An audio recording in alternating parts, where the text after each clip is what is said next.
is happening, right? The time period this epilogue is happening, it's almost exactly when barbed wire started to spread all across the West, right? It's one of the inventions that tamed the West, right? Because then you could start having large bits of agriculture. They are large bits of livestock, and they wouldn't just be out wandering.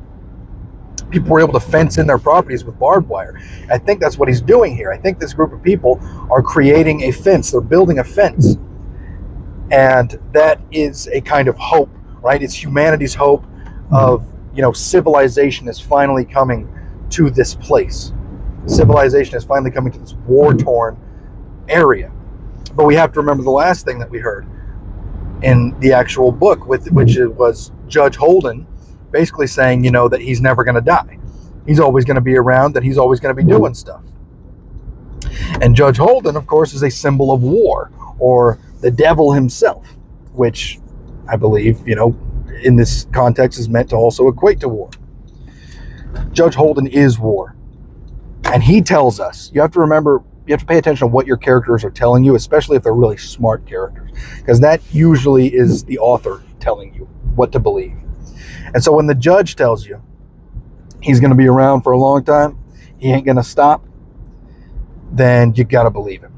So in spite of this fire being struck into this hole, and in spite of this hope of civilization finally taming the West and bringing an end to war in this region, we can know that it will never end. It's just a temporary holding off of what will someday return. And it sounds very hopeless, right? It sounds like a hopeless scenario, but I don't think that's the point of any of Cormac McCarthy's writing. Cormac McCarthy writes about those little bits of hope amidst a massive shitstorm, while most stories tend to talk about a beautiful world with little bits of darkness. Cormac McCarthy likes to talk about the opposite of that, and that's the kind of stuff that I like to write about as well. A really shitty world with little bits of hope scattered throughout it. Little bits of good scattered throughout it.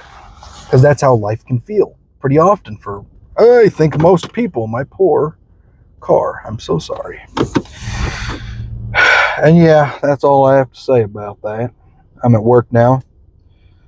It's time to go in and work for 12 hours. It's dark out right now. And it'll be dark out when I leave to go home. Rock and roll. Adios.